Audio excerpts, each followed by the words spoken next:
Live. Okay, today we are going to begin with talking about aligning career and spirituality. So we'll give it a couple seconds here for people to jump on. But the topic today is about aligning career and spirituality, and I'm really excited to have this conversation. I think our world really needs it, and so let's give it a second for more people to hop on in live. Hello, everybody. Welcome, welcome, welcome. Hey, my friend Betty's here again. You are the best. So, we're going to align career and spirituality today. So, thank you guys for joining. And I'll kind of just start with an introduction to the course. And this is A Course in Miracles, this book right here. It's the book that I've been studying and reading for about 6 years now. And I've been teaching it for about 4 years. And this book, where it came from is in I think it was the 1960 or 1970, somewhere in the 60s. It was channeled by a lady named Helen Schuckman.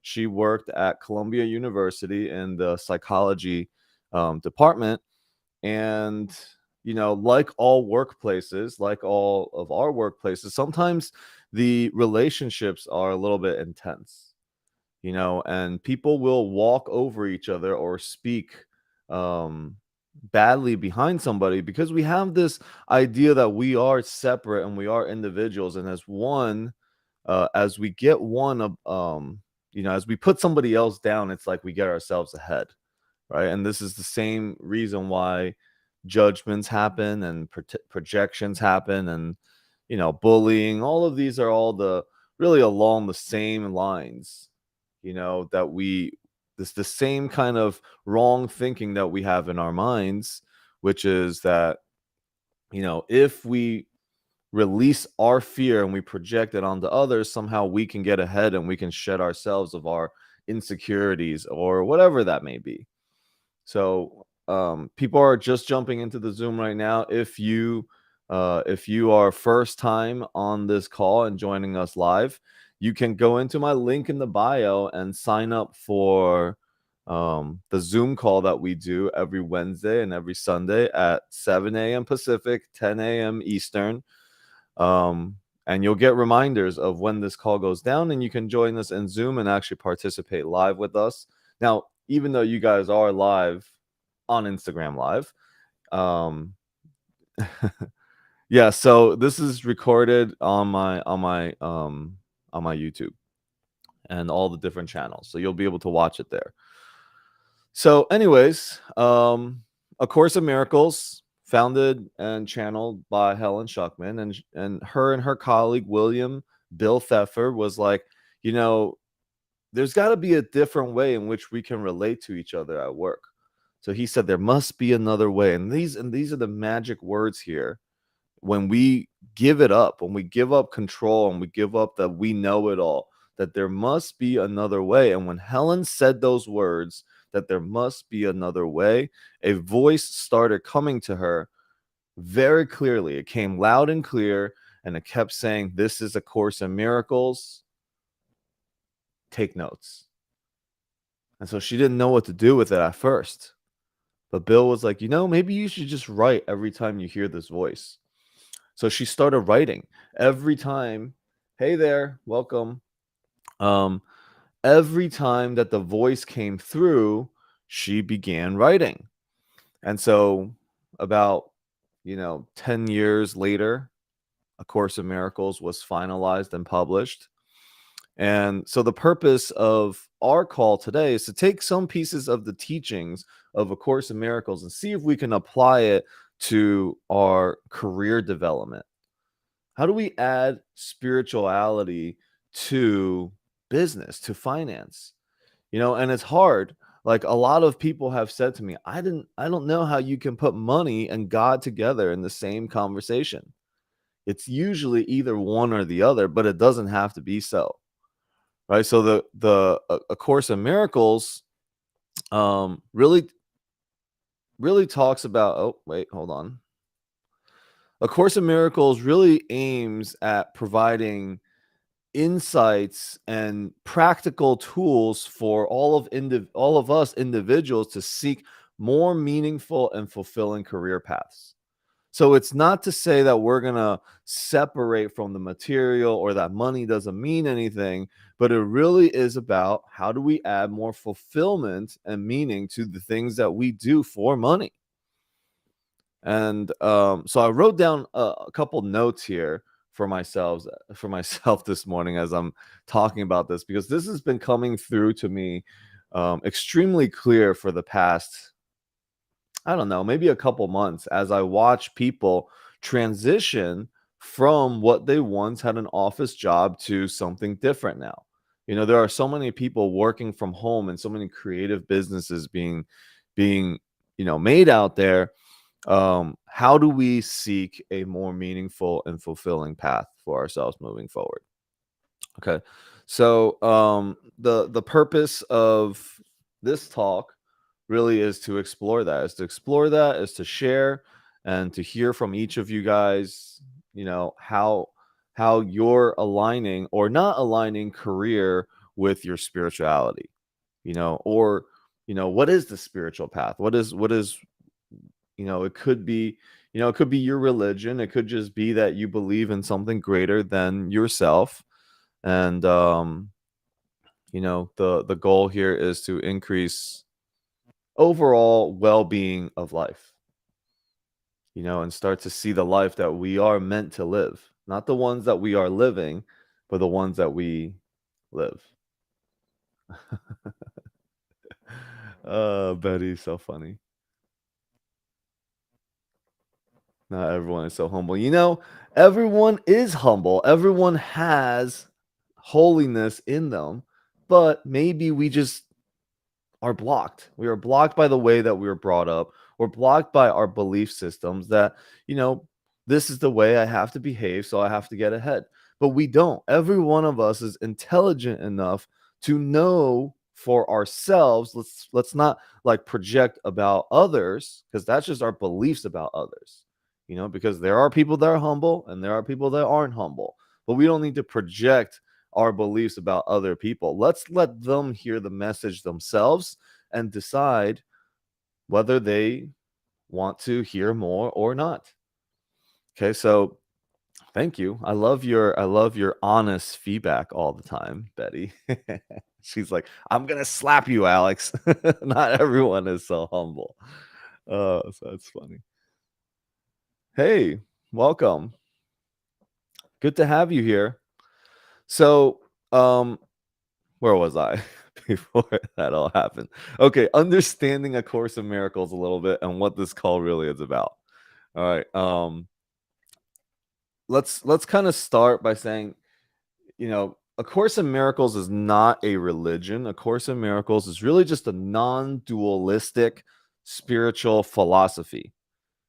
And the aim of the course is really to just simply undo our ego or the perception of separation. So, ego really is defined by our perception of ourselves as separated from our brothers and sisters and from God. And to awaken each one of us to our divine or inherent self. All right. And the principles, and we'll just talk about a couple principles of A Course in Miracles right now, so that we can, start to apply some of these things to our careers and our work. So the first one is the course begins by telling us perception versus truth. So Betty gave us a perfect example right there. Not everyone is humble. Not everyone can listen to this message. That is a perception. It isn't the truth. Truth is defined as something that is unalterable and never changing.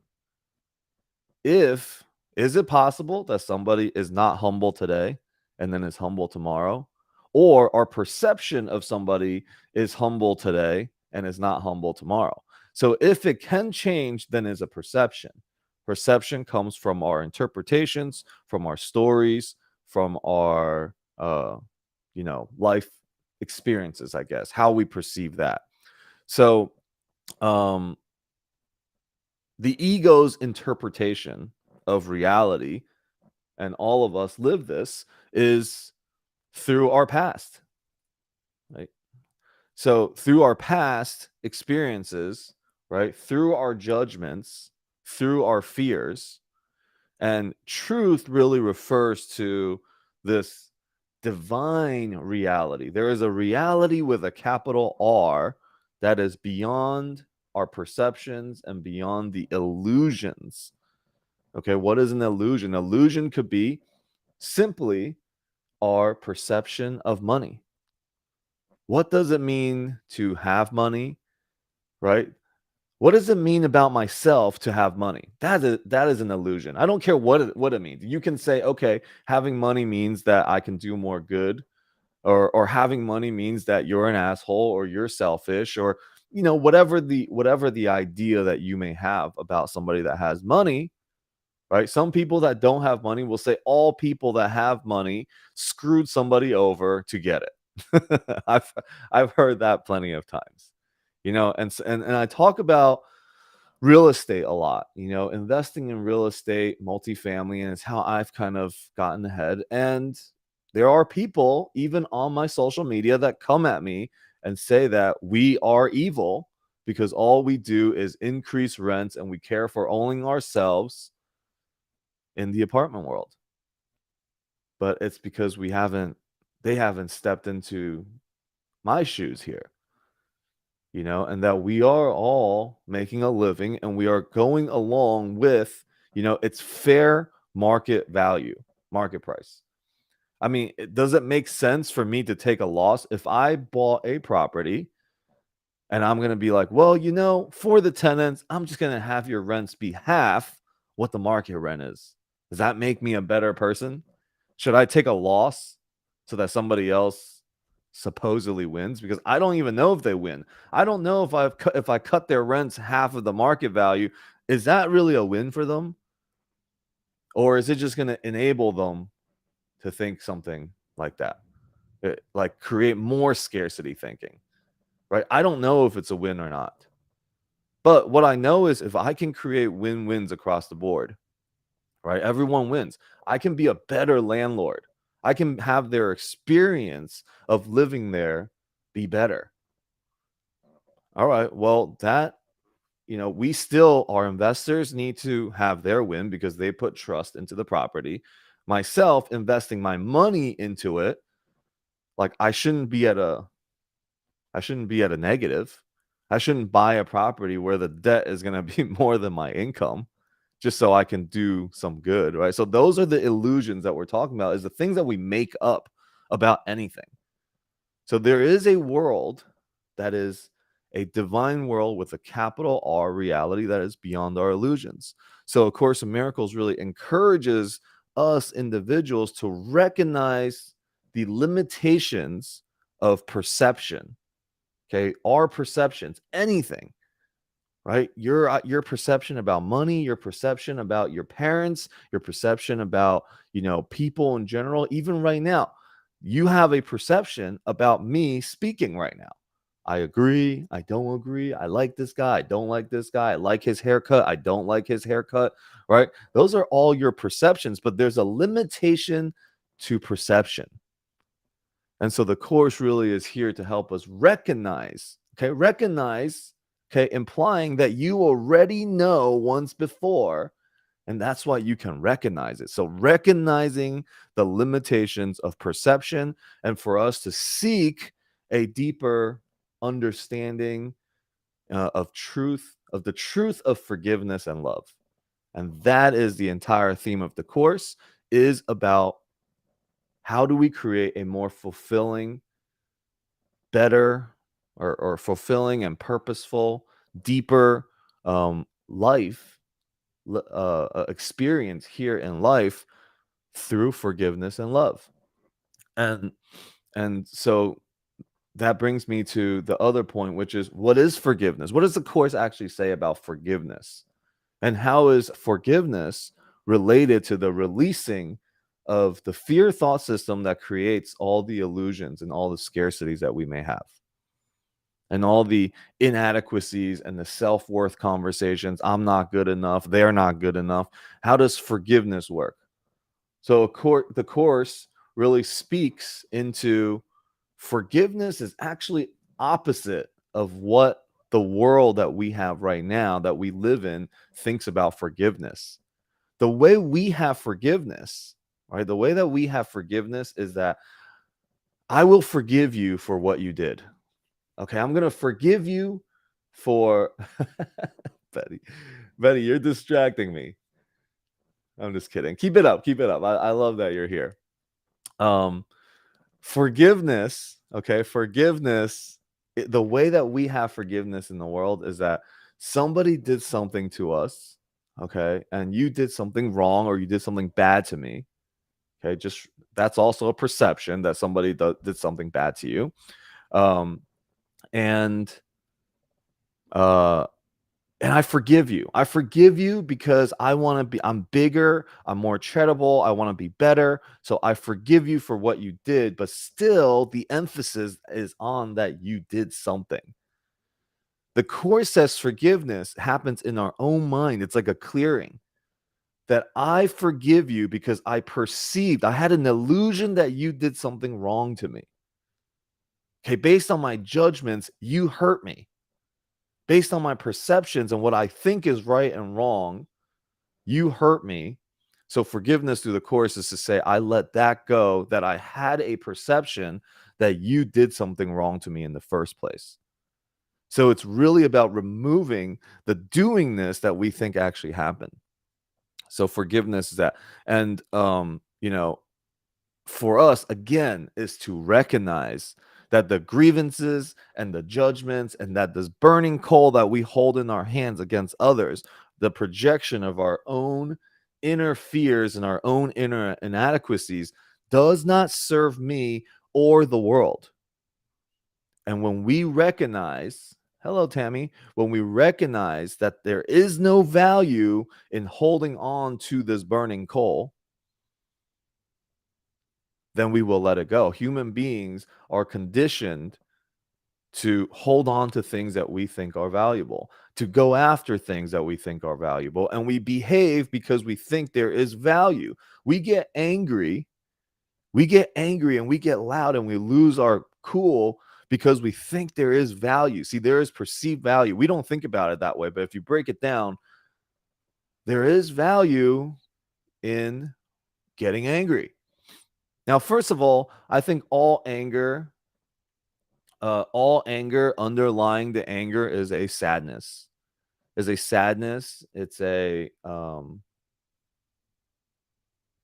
yeah. Betty, I get it. I lost my dad as well. And I just there's a lot of gratitude and there's a lot of you know, I keep shifting it all the time of the lessons and the teachings that he still provides me today. And so I don't have to let him go, but I have transmuted his energies to this physical being, to this eternal spirit that is constantly my teacher and still with me no matter what, no matter if his physical is not here or not. Right. So yeah, and that's the forgiveness part too, is to forgive ourselves and our own minds for holding on to things and holding on to illusions. And so the course is really about living and talking about the transformative power of this forgiveness. And if we can just start to grasp forgiveness that the way the course has it and apply it into our life, we will release the blocks to the awareness of love, and we start to experience liberation and freedom and healing in our W2 jobs, in our career. Okay, whenever hello, whenever we share and we choose love over fear, the course really highlights the importance of choosing love over fear every time. But first, you have to recognize that you're coming from a place of fear. Now, we want to be right, so we'll attack somebody and we'll say it's them, it's not me. And so ultimately, we want to realize that fear and all of these things all of our limitation thoughts and our judgments come from the ego. So there's the ego. There's one teacher is the ego, and the other teacher is the Course calls the Holy Spirit. You can call it, your higher self, your connection to God, the cosmic intelligence, whatever you want to call it. And so on this call, I kind of want to take a break here for a second and just give you guys an opportunity to share, maybe how you think this could be applied to your daily life. Like how is your relationship with your career? Do you like not want to go to your job? Are you like, man, I can't wait to be done with this? And then, this call is going to be geared towards how do we create a more loving, harmonious, productive work environment or relationship to our work. And using A Course in Miracles, the teachings of A Course in Miracles, it's brought a deeper sense of meaning for me everywhere in all areas of my life, with my dog, with my wife, with my house, with my money, with my challenges, right, with people that challenge me. Okay, so people that trigger me, these are all, I just have a greater relationship to my experience of life. And so I want, the intention and invitation on this call is, can we start to bring healing and love to what we've chosen to do in our life? And if not, can we start to align, at least recognize what it is that's going to bring fulfillment for us, and start to align our career path to our spiritual path? Triggers are the worst. Well, they're the worst. See, that's a perception. So thank you, Betty, for being just such an amazing teacher on this call and sharing with us and giving this opportunity. Is that triggers are the worst is a perception. It's not the truth, right? Some people will say, no, that's the truth. Triggers are the worst. But triggers give us the opportunity, right? If we really want something, okay, life isn't going to just say, all right, you want to have the relationship, you want to have a 10 relationship, you're just going to go into your first relationship, have a 10.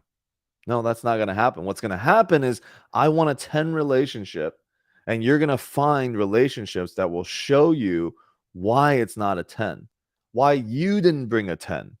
And that's going to be all the triggers. All those triggers will show you where the 10 relationship is not for you. Right? The 10 relationship isn't about what the other person brings to you, it's about what you bring to that relationship. And it's the same thing with your jobs.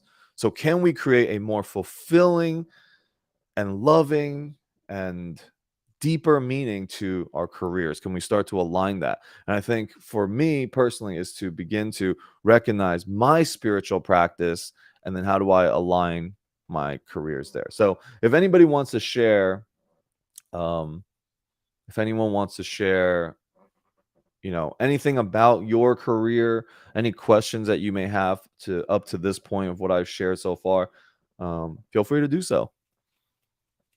And then we'll kind of examine the relationship between spirituality and career. I think we've given everybody enough time to see whether they want to be here or not. Right? I got people coming in to the live and be like, what the hell is he talking about? And then bouncing. And there's people that are hanging around, like my friend Betty, that's just, being the most productive and supportive person on my Instagram. Anybody want to share anything?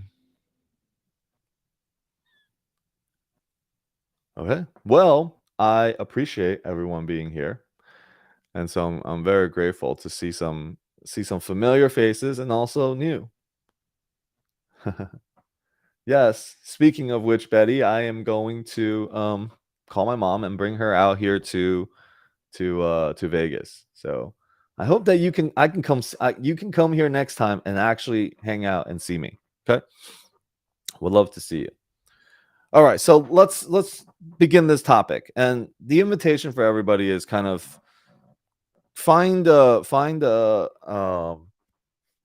questions for yourselves, right? Life is about asking the right questions.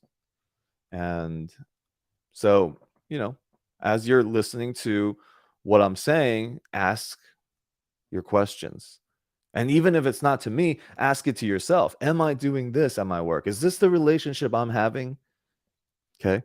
So what we have our traditional view of career, right? Our parents, or maybe you're living it right now. This is the career versus spirituality part.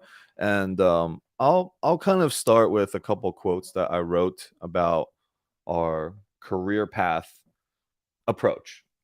Okay, so there are some, and there are some limiting beliefs and fear-based beliefs about our work and our career. Correct? We all have days that we're like, "Ah, this sucks. Our job sucks. I don't want this W2. I don't want to do this." Because we wake up and we just don't feel like it's going to be fulfilling to go and do the same thing over again. And so we look to create financial freedom for ourselves. We look for other methods. And that is something that I teach. I think breaking free from the money game is important for all of us to start, exploring spirituality. But if you're here for a reason. I don't know what the reason is, but you were called to come here. And I was called to do this. There is an assignment here. What's the assignment? What's the exploration?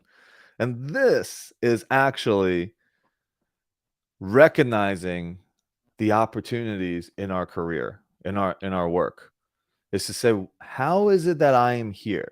How is this a miracle moment? How am I working here today? And how did this customer or this client come here? How did I run into this person today? How is that a miracle? I put a quote up. Oh, actually, I didn't put it on my stories. Wow.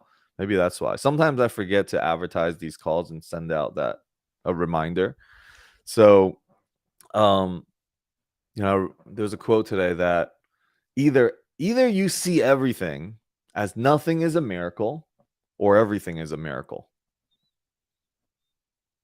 Hello. Hi, Mom. Either everything is a miracle or nothing is a miracle. There is no halfway. See, this is the key right here to an abundance mindset versus a scarcity mindset. Love versus fear. Either everything you do, everyone you see today, everyone that interacts with you today, all your experiences, either everything is a miracle or nothing's a miracle. The vision of one will cost you the vision of the other. If right now you're in the mindset that this sucks, there is no miracles here, complaints will just get you more complaints. You will go down the rabbit hole of complaints, right? About your job and whatever. And, when you attack somebody, right? If you kind of badmouth somebody or you gossip about somebody, what ends up happening is you got to keep going because you got to defend your own position for even starting in the first place. So then the vision of what else is possible through love is no longer there. And so now nothing's a miracle. It's like, this sucks. You complain about your boss. The next moment you're complaining about the copier not working or the phone not ringing. And then, oh, why does this person got to call me today of all days? Right. It's like, what is it? What's the effect? Murphy's law or what? Murphy's effect, something. When it rains, it just pours. That when one thing goes wrong, it just keeps going, because it isn't that things are actually going wrong. See, the truth of what's happening isn't available to you because you chose an illusion to look at. You chose a perception and you went down the rabbit hole and you lost the vision of what else is possible, what else is there. So if you see it now on the other side with the forgiveness eyes, or with, the course calls right perspective, if we can look at things with right perspective, we give ourselves a chance to see something that is beyond what this entire world is painted on. This entire world, okay, is painted with scarcity and fear and judgments and separations. All we have to do is look at the news. All we have to do is go to Starbucks and listen to the conversations that are being had. And we can hear all the complaints about the world. We can hear all the not enoughness of everything. We can hear the comparisons between Republicans and Democrats and the United States and the rest of the world, and it's always not good enough. Everything's not good enough. All right, so the course has a couple quotes which I've highlighted for the purposes of today's call, on releasing limiting beliefs and fear-based thinking. Okay, so the course says that fear binds the world and forgiveness sets it free. I love that, because if you think about for ourselves, forgiveness sets us free. And as human beings, we have an innate desire and a wanting, okay, to see our highest potential. And that highest potential comes from being free. And this is why so many of us want to break free from the hamster wheel that we're on. We want to break free so that we can travel. And that's why it's so attractive for so many people to retire or begin their RV journey around the country, because that's like a representation of freedom, that we can go around, meet new people, see new environments. And there's a calling for us to be free. Now, that freedom doesn't actually come from the world. It comes from the world that's inside. That I will see the world as a forgiven world, as a not a dangerous world, a safe world. But if I see it with fear, it will bind this fear to the world, to the way that I see it. All right, and the other quote that I had in here is that you are not here to work out the curriculum. The course says that this is a curriculum. Everybody has a curriculum. Everybody is in this curriculum of life. We are born in, and there's a curriculum. We are not here to work out the to work out the curriculum. The course says that we allow the curriculum to work out for you. Think about what that takes. This is a deep line right here. We're not here to work out the curriculum, but to allow the curriculum to work out for us. How does that apply to each one of us in life? Where is the control? See, we have this sense of control and security that if we can just, get this raise, if we can just make more money here, then I will be able to change the curriculum in which my life has been up to this point. But there is a way to live life with ease and with flow. And I think everybody chases it. There's so many people trying to teach it. I'm going to take that out. Let's remove the trying. There are so many people teaching it. Why are they teaching it? They're teaching it because the teaching, the learning, okay, through teaching, you will be taught. That's why people want to teach it. Why am I teaching creating financial freedom? Because I want to be the person that breaks the chain for my entire lineage with money. The chain of attaching time with money. I want to be the one that cuts that chain for my family forever moving forward. I want to be that person. My dad had a lot of money at one point, so much money that he flew an entire company to the Maldives. 200 plus people we went. It was insane. Okay, we rented out an entire resort. And it was all us. It was crazy. To literally not having any money.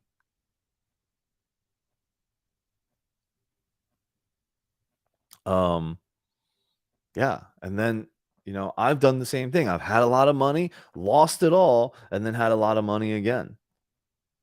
And it's what is this having money, not having money, having money? And how many of us have gone through that in our lives? It's all of a sudden money lands in our laps and then money disappears. And then money lands in our laps again, and then money disappears. And we just keep going through this cycle of having money and then not having money and then worrying about it. Right? I know what it was like. I know what it was like when I couldn't even make ends meet. When I was I don't know if I can pay next month's rent. Now I've broken free from that thought, But now it's just bigger. It's like, well, now I'm at, $12,000 a month in expenses, right? And I got these other things I want to do. So it's the same thing. So how do we actually break free? And so I do talk about how do we, and I teach it because in teaching we will be taught, right?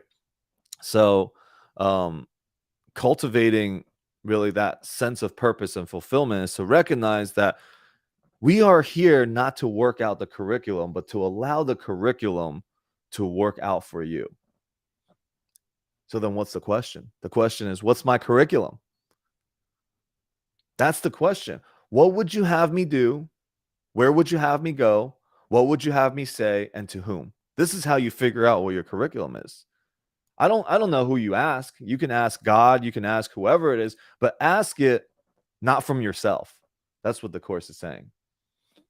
The Course is saying, don't ask it from yourself, because yourself is limited. If there's a limitation to your thinking, because you only have the ability to see the world based off of your past experiences. So then who do we give it to? Just ask. Ask yourself all the time, what would you have me do? What would you have me say? Where would you have me go? What would you have me say, to whom? And I ask myself that all the time, every day. What would you have me do right now?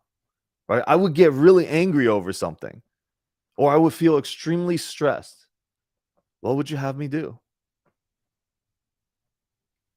Only you would limit yourself. So like, who would limit me?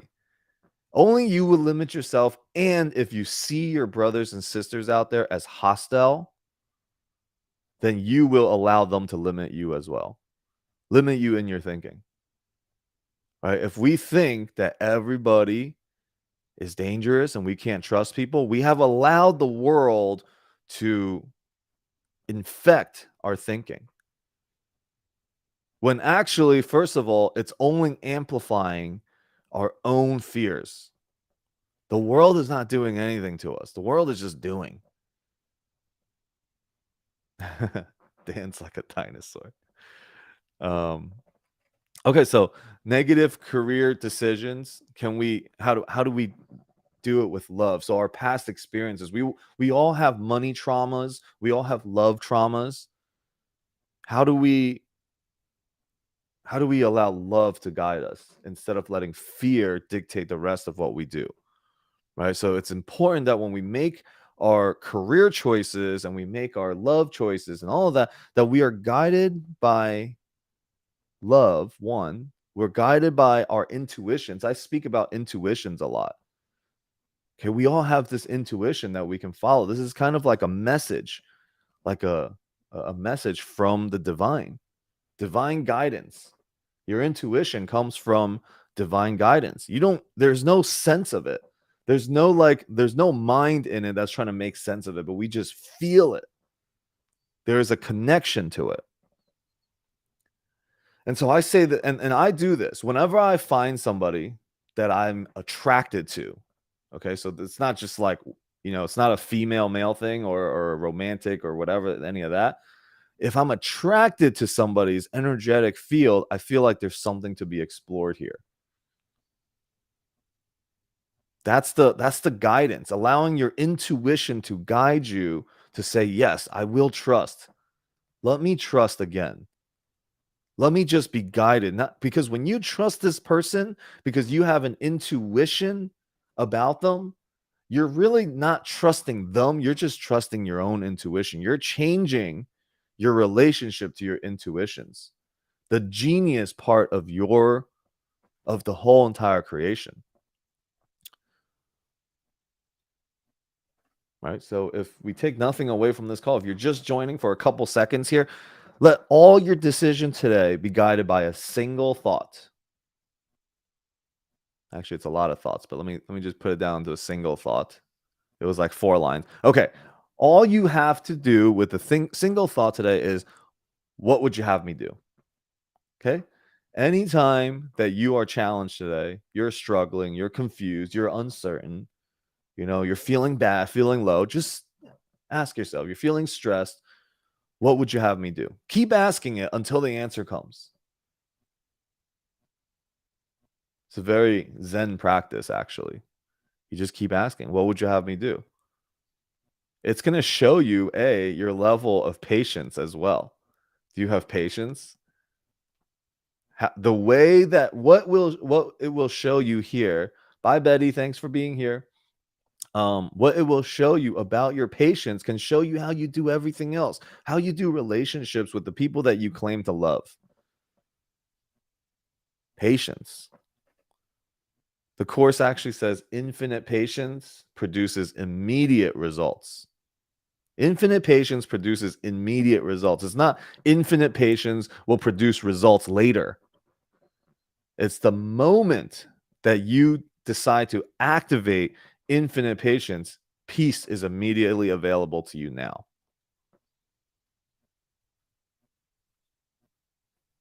So, yeah. Anybody want to share anything? What are you hearing? I can keep going on like all day, but I forgot my water. Thoughts?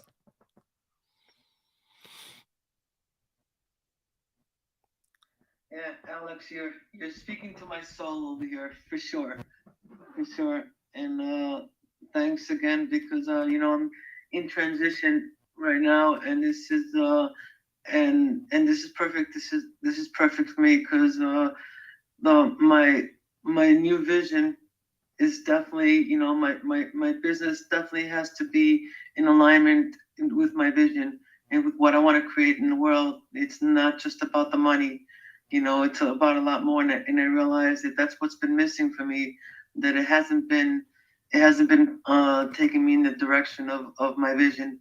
It's just been a source of income, and it's just not fulfilling enough for me anymore. So I definitely needed to hear this. So thank you for this message.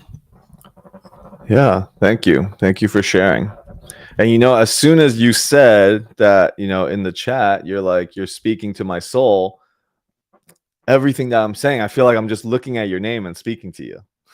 So a lot of times when I'm just speaking to one person, I feel like my message the message comes to me clearer. So thank you for being here and being present. Especially the part when you said, because I've had it so many times, so many times in abundance, and the fact that it just runs through me like water. There's a reason for it, that it doesn't stay, and it does not bring me the rewards that I know that it could bring me, because because it's not going, it's not aligned with my vision. It's not in line with my vision, and I'm not I'm just, I guess, not the source for its staying. I have, my relationship with it is not where what it should be, and I really believe, because I'm not living into my vision. I'm not Mhm. living into my vision, and only through these meetings with you and the teams, and our teams, and where I'm really finding my way. So thanks for being such an active part of my life. Thank you for being an active part of my life. Yeah, anyone else want to say anything or share anything? So, okay. Well, if it comes up, feel free to raise your hand anytime. Interrupt me anytime. Okay.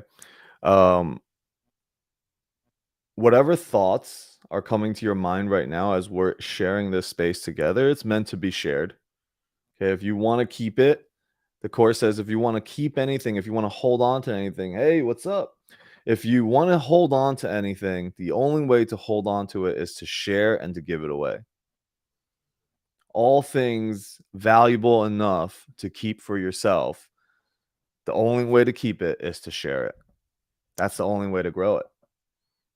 Because everything is an idea. An idea grows through sharing.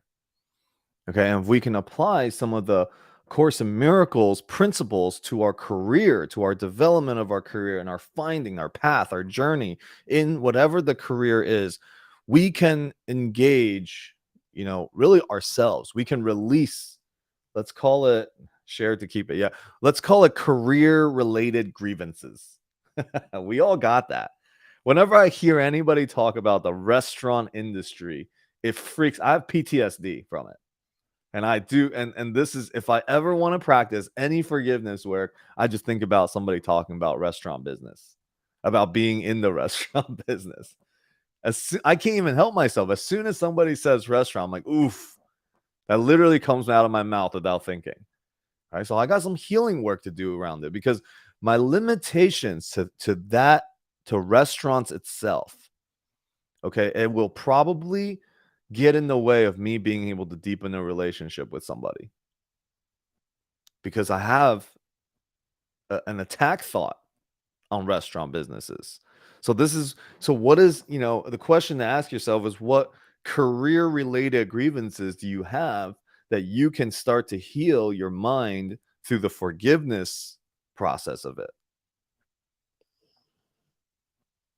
And so the principles that we talk about here should really emphasize, and this is how I operate and what I try to remind myself all the time. And the purpose of these calls for me is to remember the importance of collaboration, and also like the power of my own thoughts, responsibility in my own thoughts, that it's me that's creating the experience. It's not other people around me. Nobody's got that power. I'm giving the power. Okay, so through the self responsibility, through the importance of collaboration, not just with people. People are our mirrors and our teachers, but with our spiritual self, with God, cosmic intelligence, and we trust and align our careers to our spiritual growth. See, that's the key right there. Your career serves your spiritual growth. And when we can begin to align that everything is a journey, it's a spiritual journey you're having, even your career, we don't separate the two. Now our career begins to have more purpose. There's a deeper meaning to why we are working our jobs, to why I'm going into work today. What's the miracle that's available to me?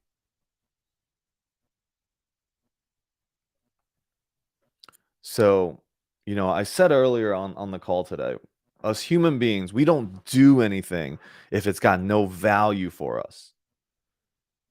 And somehow we think there is more value in being what other people want us to be than to be our authentic true self. Being alone in your room with your thoughts, who are you?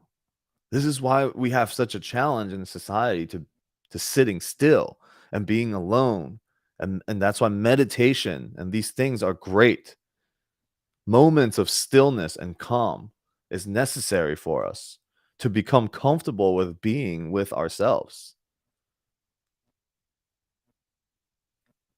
And now we got to understand, see, this is something we have to shift in our own mind, that there is value in the authentic self, in you. Your authentic self, there is value to being that than to being what others want us to be. See, that's an ego-based thought. And we find more value in that right now, currently, and myself included. I find value in how other people view me. But see, here's the ironic thing about that. They don't even know how they view you. They got a story. They're going to view you whatever way they do, and it will change. The way people view you will change is when you begin to live into a more authentic self, when you start doing more things with passion. And I speak about this to the teens all the time that I work with, is you got to find your passion. Okay, what is your calling? Because our passion directly relates to the assignment that God is giving to us. Why will we have a passion for it? I could never find myself. I have zero passion in becoming a doctor. Okay. And I find it so interesting that so many people in the world, since the beginning of mankind, of time, somebody in every tribe, in every community always finds themselves to become the healer or the doctor or whatever of the community. There's a calling. Every one of us got a specific calling, but you got to find your passion. What can you do? Okay, and I'm actually running a course very soon with my friend Cora Lee. I think it's either going to be called Passion in Action or Soul Journey or something like that. And is directly related to finding the things that you love. There will be tools that's going to show you what are you doing that you lose track of time, that time disappears. If you can do something where time disappears and you work from 9 a.m. to 12 midnight and you're like, where did the time go?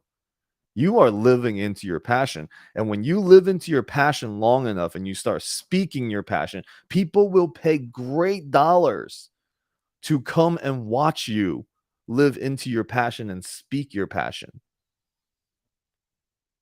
So there is tremendous value in being the most authentic self that you can be.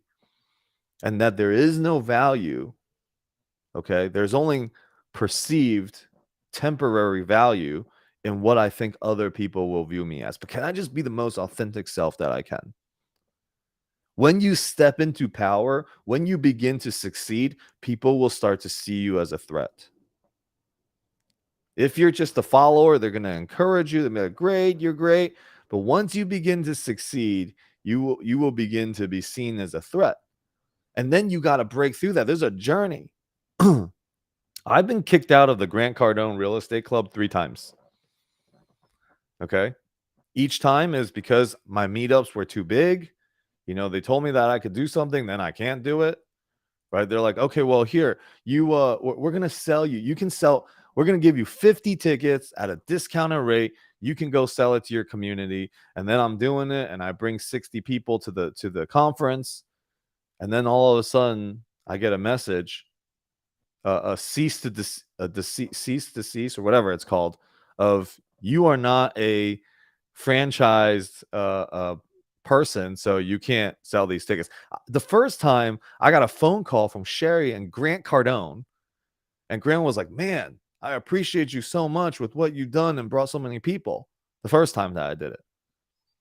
And then all of a sudden, the second time, not only did I do that, but I also threw a meetup with over 100 people. And then I got in trouble again.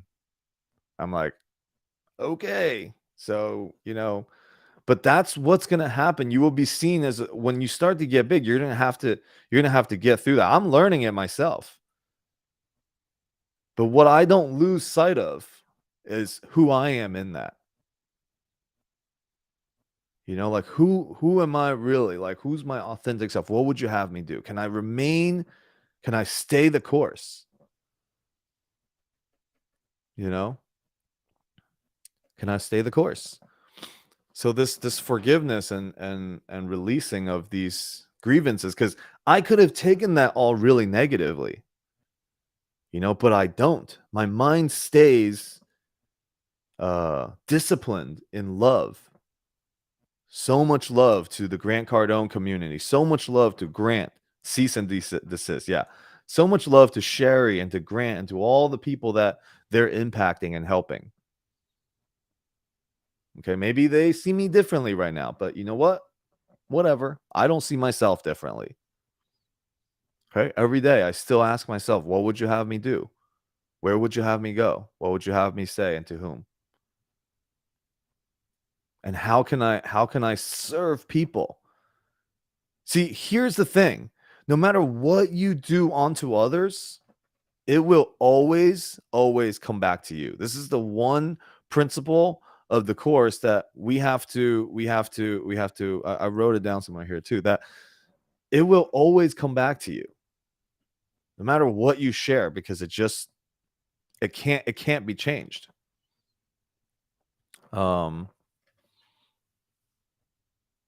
Yeah, so you know, that's kind of like where I'm headed right now. You know, there's a lot of people, like, I'm growing. I grew really big very quickly. In the beginning, there was so much encouragement, you know, and now, yes, there's still encouragement, but there's a lot of, like, I hear somebody talk, all of a sudden I'm getting a, you know, oh, this person's like talking bad about you. I'm like, what did I do? You know, but whatever, you know, like, This is see, this is the upside down thinking of the world. We think we can get ahead by putting somebody else down. And we don't. It just never happens. But sometimes we can't help ourselves. We think that if we just make ourselves look better than somebody else, that we would win. We would get the promotion. Yeah. It's true. It's true, but we hear it and sometimes we participate in the trauma, in the conflict. We're like, "Ooh, I heard that she's a really selfish person. I heard that she did this or he did that." Like if we and I usually, will catch myself and say, "Okay, cool. That's, in my mind I'm like, that's your thinking. I'm really not gonna change my way of feeling about my feelings about somebody based on what you said. That's your experience. It's not the truth." You got to remember that. When somebody says something about someone, it's not the truth. It's their experience of it. It's not who they are. Okay, so now two things happens. Either A, I judge that person that said it, or B, I listen to it and I judge the other person. Both are the sneaky ways an ego will attack. We're like, this speaks more about, and Brooke, I appreciate what you're saying, but yeah, it speaks more about you, that you're limited, you're scarce, and you're whatever. See, it's an indirect attack still, and then ultimately all we do is attack ourselves.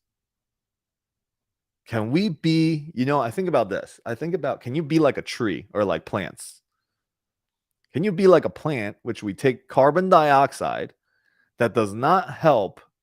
Human beings cannot breathe carbon dioxide. So trees, right? One of my favorite books when I was younger is called The Giving Tree. So trees, okay, they will take in the carbon dioxide and spew out oxygen. And they're like, "Here you go, humans. You can have oxygen. You can breathe." And then we go and chop them all down to do the things that we want. And the trees aren't like, "No, you know what? We're not going to do this for you anymore. Let's see if you're going to keep chopping us down." But they just keep being themselves. This is what we do. This is our design. Yeah, Hughie. As when I was young, I was inspired by it. When I got older, it like brings a little bit of like tears in the back of my mind because I start to see some certain people as the giving tree. And yeah, if you haven't seen the book or heard about the book, get it, read it to yourself or read it to your kids or your friends' kids or whoever. The Giving Tree is an amazing book. All right. So where was I? Talking about career or something like that, right? Career choices and how do we align the mindfulness and the presence of spirit to career so that we can create a more meaningful, impactful, and deeper life that are aligning our career choice. Okay, choice means you choose it every moment. It's not just I chose it and I'm stuck with it. You're choosing it every moment because you could choose not to go. Right? But some people will be like, "Oh, well, I can't. Who's going to pay the bills?" Well, you got to choose to pay the bills. There's plenty of people that don't pay the bills. Okay. So aligning that just so that we know that our career path and the choices that we are making moment to moment is a part of our spiritual growth and our spiritual journey. That all lessons, all the people I meet, they are all part of my spiritual journey. Me being here on this call today, this is a part of my spiritual journey. See, make this a miracle for you. You get to choose, is this call a miracle or is it not a miracle? Up to you. But your experience of the rest of your day and your experience of this call and of me and of whatever is going to dictate on your choice of which teacher you are going to listen to. It's either the Holy Spirit that says everything is a miracle or it's the ego that says nothing is a miracle. And you can't choose both. You can't At any given moment, you can only choose one. All right. So, yeah, we still got we went through a lot. This is great. I ran out of notes. I try to, there's a practice. Okay. There's a practice for me right now. Okay. Thank you. Thank you for being here. You're amazing. I love seeing your face in the picture. I hope I see you again soon. Yeah, I'm trying to become more intentional by writing down notes and outlines and things like that before I start speaking. Usually I go way off of that topic anyways. It's just kind of like it helps me start it. I don't really stay on track though ever. So working on it, working on it. We're scripting videos and things like that to try to take my stuff to the next level. But it's challenging. I like to wing everything. So any thoughts? Any questions? What's your experience of today? Was this valuable? What are you guys getting out of it? What are you hearing? And my friend Elise is here. She's been just an amazing partner, amazing person these past couple of weeks getting to know her. Hello. Hi, Alex. Hi. Thank you. Yeah, I really like what you said about being passionate about what you do, because look at the athletes. How many, I mean, people paying like thousands and thousands of dollars to go see them play because they are living their passion, right? Yeah, that's really awesome. Yeah. And spending thousands of hours watching them again on ESPN and then watching movies and documentaries, and it just never ends. Yeah, but I think yeah, I totally agree with what you said. Our work and our spiritual life is really the same, and we will feel our passion if we cultivate that in everything we do, especially what we do as a career. Yeah, money will come as long if you do your passion, money will come. Yeah. Yeah. Thank you. It kind of brings me to actually originally what I wanted this whole entire call was how do you embrace the idea of creating miracles in your career? And I started writing all these things, but I forgot that, this is what I wanted to talk about is that the quote that in the course that actually got me going was that miracles. It was just I knew I wanted to talk about miracles today with our careers, right? So the course says that miracles are a natural occurrence, and that when it's not happening, something has gone wrong. So if miracles are not happening for you, it means some thinking is wrong. Okay, there's a wrong thinking that's happening in our minds. Right? I see, like, every time I meet somebody new, I was like, it's a freaking miracle that I met this person. Like, I'm so amazed at that. Somehow we've come together onto this call, and I'm always amazed. I'm like, oh my God, I can't believe I met this person. Like, what a great person. And it's almost like everybody that I meet. It's pretty funny. And then also my car. Like, I love my car so much. Like, I have this my Tesla, that the Model S that I have. I just love it so much. I remember talking about it on this call. See, I have a spiritual deep relationship to this car because the car was spoken about on this call. I think Jessica might be the only person, maybe Eric and was there, or Claudia, when I was talking about having this Tesla that I didn't have at the time. When I first started this call, I was not in the most abundant place. I was financially, I was still struggling. I was like talking about my dreams of getting a Tesla, of getting this car. I was talking about my dreams of, finding an investor to invest with me on my first property. Like, this was 6 years ago, really, when I kind of, maybe 5 years ago, when I started doing these calls. I was doing these calls to help my mind go to the right place. I had lost all of my money.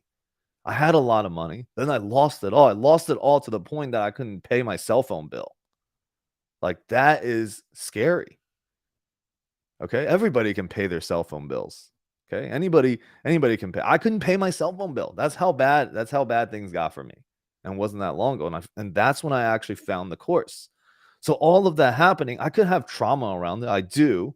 But maybe now it's healed since I'm saying it. Like maybe I shouldn't have any grievances about restaurant businesses, because it led me to A Course in Miracles, and it led me to this call, and it led me to meeting you and each one of you that's on this call too, where we get to see each other again. So, it's all right, maybe it's healed. All right, I declare in this moment, no more PTSD around restaurant businesses. But see, now this is a spiritual practice. I was calling forth this Tesla, and I remember when I got it, and I was talking about as if I already had it, and I was like, okay, so see, this is something that I want. It's a worldly thing, but I can't let it have me. I gotta have it. Okay, if it has me, that means when I want it so bad, somebody's gonna scratch it, and I am gonna lose my mind. And I kept talking about that. I kept talking about how, this is what we do. We want things, and we think that if we get it, then all of our problems will be gone. And immediately somebody scratches it, dings it, whatever. And then the peace that you thought you were going to have with this thing that you wanted disappears right out the window. And then what happens on the first day that I bought this car? A pickup truck backs up while I'm charging my car and just smashes right into my car. My Tesla. Literally, I was talking about this on my ACIM call, and it's so funny. I talked about it so much that when that happened, I did not lose my peace one bit. And you know what else happened? Because peace is so important to me, I kept talking about it. Now I did lose my peace. See, God was like, "Oh, you got your peace. Good job. Oh, you want more. You want to find out more blockages to your awareness and your desire for peace and fulfillment. Okay, well, He's going to give you fake license or fake whatever, fake phone number, fake insurance.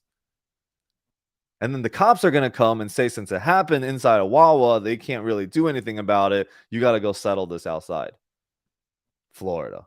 And I was like, okay. When I try to go settle this thing outside, they can't find the insurance. They can't find this. This dude had prepared fake insurance paper for me. Like, this is not his first rodeo. And then I lose my peace, and I'm talking shit about him. And I'm like, these things that just, it's outside of who I want to be. And then there it is. There's my trigger, and there's my teacher. Right? I called forward the teaching. I call forth the teaching. And then I had it. I thought I had the peace with my car. And I was like, look at me. Patting myself on the back. I knew this was going to happen. I didn't lose my peace. Right? Just got this car. Somebody smashes right into it. I mean, how crazy, right? Don't we just call forth these things ourselves? But it's not the car that I want. It's the peace of mind that I wanted. And that's what life is showing you. See, there's a saying in the quote that your task is not to seek love. See, love is the world. Love is the reality of the world we live in. But your task is not to seek love, but merely to seek and find all the barriers within yourself that you have built against it. Literally, the introduction to the course. Love is beyond what can be taught. But your goal is merely to seek out and find all the barriers within yourself that you have built against it. And when you give it over to God or to Spirit, or whoever you want to call it, it will present that for you. And as you step into more peace, more trust, abundance is just going to come, because the universe is based and built out of abundance. Even with all the resistances that the world has, that the U.S. economy has to the government, to money, to the economy, we blame everything. The expansion of money never stops. It just can't. When we operate around a certain energy, it cannot stop growing. No matter what we choose and how scarce the rest of us operate, the energetic field of money cannot stop, because everybody works with it. That means it's going to show you. Now, everybody works around love, but that is an intangible thing that we don't see. But even the material manifests as part of the spiritual, that all things continues to grow. Now, the only question is, can you align yourself to expansion? Or do you resist and you fight it with your scarce thoughts and your lack of trust and your unwillingness to take chances and to trust in your intuition? See, that is the only thing that's going to block you from not being able to participate in the expansion of money. Money will keep growing. Your limitations is going to keep you stuck. And then we call it inflation. And we say your $10 is now worth $8. And then your $8 is worth $6. Can you keep up with inflation?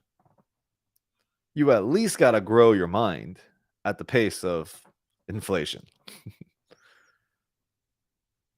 Okay. Yeah. How did I get there? I don't know, but I think that was a good analogy. That was good.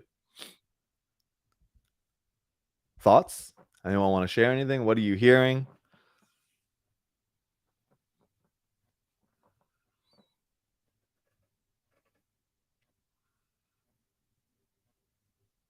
Maybe we go back to passion. I like that conversation around passion and about and passion is also going to come from us feeling inspired.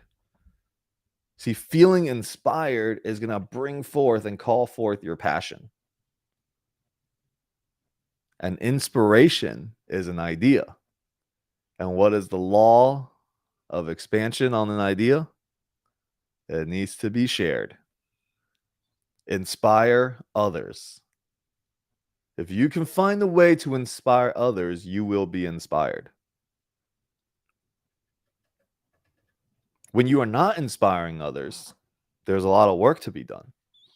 Just for yourself. It's not anything else outside. When you don't feel inspired at work, it isn't about the work. It isn't about your boss. It's about you forgetting that this is a spiritual journey that you're on.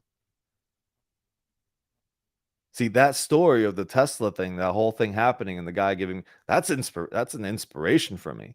It inspired me to continue to teach A Course in Miracles and to learn A Course in Miracles.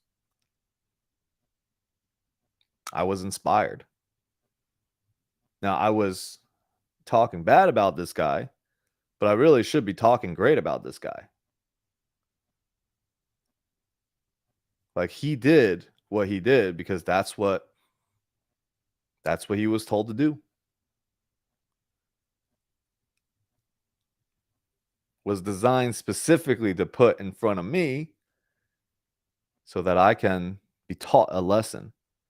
Now, I don't know. Maybe the next time he does it, somebody teaches him a lesson. I have no idea. It's not up to me.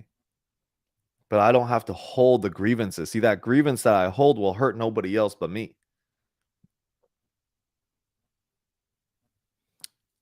What are the quotes that I write down? Maybe I just start with some quotes. Oh, I love in chapter 18 of the Course, it actually said, and this, you need do nothing now but rest, for there is nothing else to do. This one triggers the crap out of everybody. All the Course students and everybody, myself included, at one point was like, what do you mean? What do you mean there's nothing to do now? You need do nothing now but rest. Need. Okay? You need not do anything that you are doing now. You want to do it, or you feel like you have to do it because you want something else. But all the things that you want, see, the Course says there is no value in them. Innately, there's no value in them. Now, they could be valuable for you if you see them as tools to learning. But to learn what? What is it that you want me to learn? See, all the material things that we have and that we see in this world, they are our learning devices. And we can put them down when there's no use for them anymore. And then we go and find another. Sweet. Go ahead, Leo. I guess I just wanted to share. I'm trying to make sense of this career aligning to spiritual spirituality, right? So, and then you spoke about passion. So I think I'm gonna hook onto that passion word. So I've been at this job that I have, or I celebrated 25 years in April for, for being in this company. In my first year there, I found it was really just dropped in my lap. This is what you're going to do now, right? And then lo and behold, it was actually something that I found that I was very passionate about. So you spoke about, if you find yourself working from 9 to midnight and you don't care about anything, that was me. That was my career. This is and I'm still here, right? But then about 6, 7 years ago, I also now fell in love or found passion with real estate investing, right? So there are a lot of things that I do on the side that because I'm passionate about it. Sometimes, though, now with this career that I have, sometimes I get split in my feelings. I'm like, I can't wait to get out of this one, so I can go do the other one. But then I try to ground myself back into, okay, bring back the passion that I have for this one that I have, my career, while, because it's preparing me. It's preparing me to, when I'm done with this first that I fell in love with, I have another passion that is, waiting for me. So I was trying to make sense of the whole thing earlier. So I think that's what it is. And then another thing is that 6, 7 years ago when I started the real estate, it actually speaking about miracles. There was the miracle that happened. I was able to have my husband retire his job very early on 2 years ago. So this month is the second year that he's been retired because of both of the passion that I found that I'm doing. I just wanted to share that. Yeah, that's awesome. And it doesn't have to be like with your career, like it doesn't have to be a like, oh, I don't want to do anymore. You're like dreading it. Right. So whenever that happens, it's about an interruption because when we find a new passion in something else, there will be a time of transition moving towards it. Like you want to move it towards it with ease and grace, and life will have you do that. So many people are like, oh, I hate my job. I hate my job. And then they get fired. They're like, oh my God, I don't know what to do anymore. Well, dude, you've been calling that you want to get out of this job. So here it is. If you don't do it, life's going to do it for you. Right. So as your passion starts to shift, enjoy and love the passion and say thank you to the career that you've had that led you to this point to help you find this passion. Because without that career, that passion may not even be possible. Right. So we begin to shift our mind with this gratitude practice. And we start to change our relationship to the things that we're like annoyed by. We just say thank you to it because a new door is opening, and stepping into a new door requires faith and trust. When you're ready, you will take the step. But the Course says that you will always be safe no matter what choice you make. And that takes tremendous faith. And so that's the spiritual practice. The spiritual journey itself is literally about going from not having faith to having faith. That's your spiritual journey. That you once only trusted yourself because the world was too dangerous and God does not have your back, to I no longer need to trust in my own decisions, that God takes care. Think about all the stress that will come off your shoulders when you finally say that I don't have to figure all this out. Like it's already taken care of. You know, everything has its purpose. Everything is a miracle waiting to happen, waiting for me to see. Can I see it all?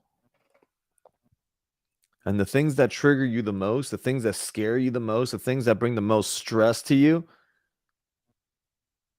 they're your teachers. Your capacity to be peaceful, your capacity to be calm and composed, and your capacity to love and trust grows through those times. So embrace it, add gratitude, and always interrupt your fears and stress with gratitude.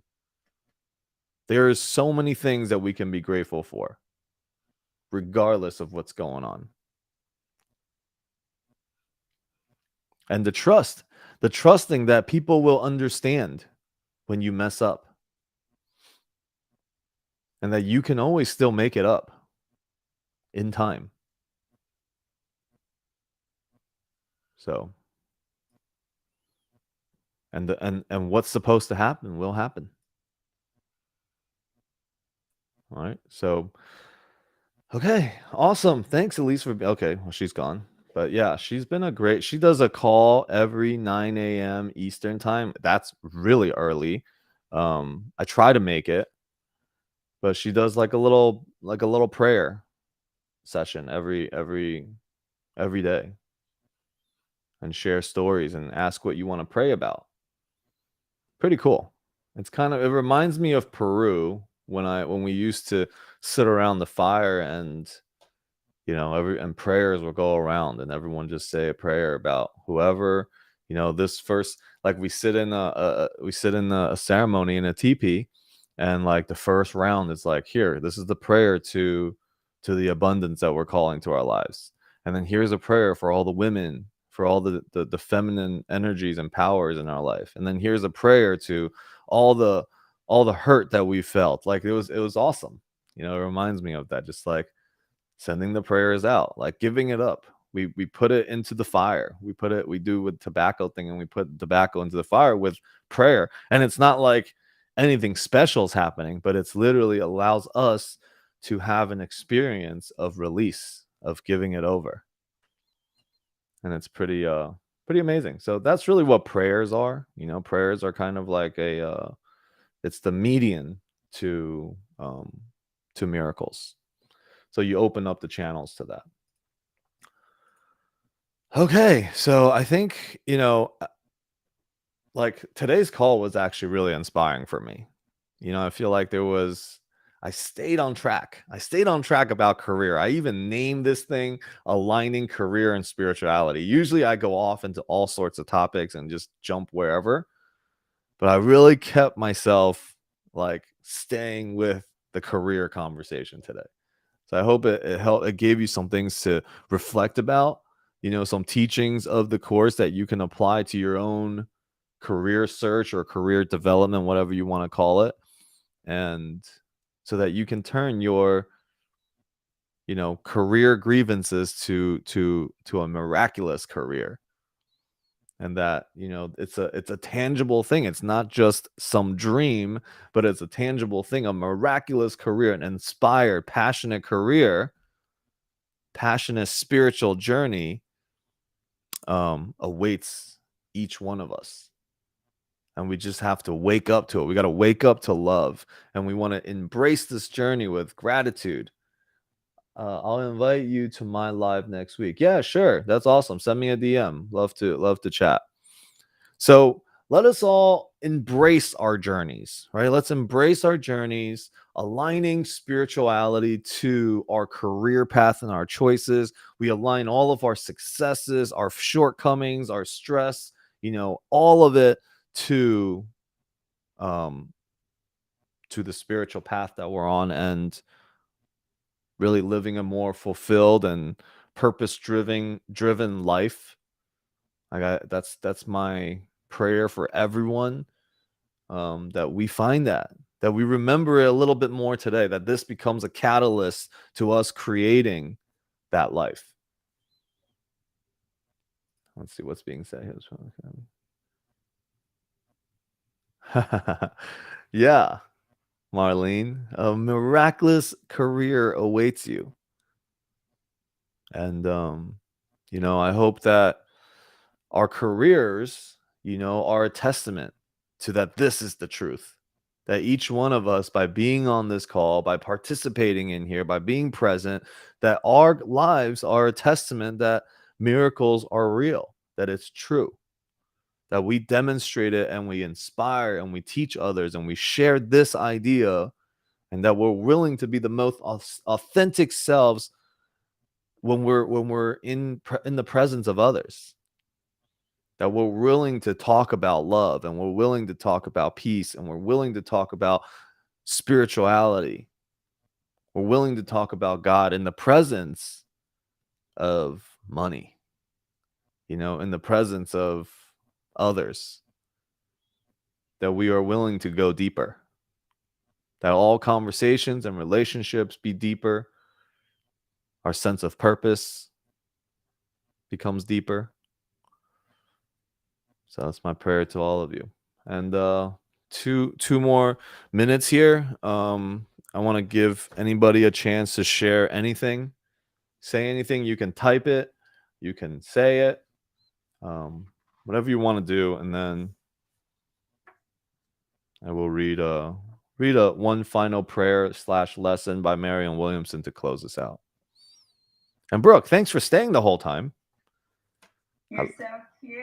I usually do, but the last couple of times I came on, it was late. I guess I waited 8 or 10 minutes, so maybe you changed the time, or I don't know. So I usually do stay the whole time unless I have a call right after.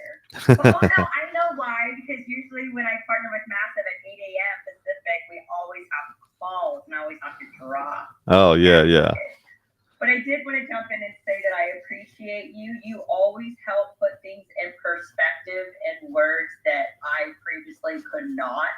And it helps me every day. Like, this was eye-opening for me because of I am that person that has a demanding corporate job in enterprise sales and global trade. And I always tell everybody, my goal is to leave this, by December 1st. That's my Christmas present to me. But this has helped me change my perspective that without this role, I would not be able to fund my investments or my multifamily journey without the corporate life that I have served for 20 years. Hard sentence. So it does.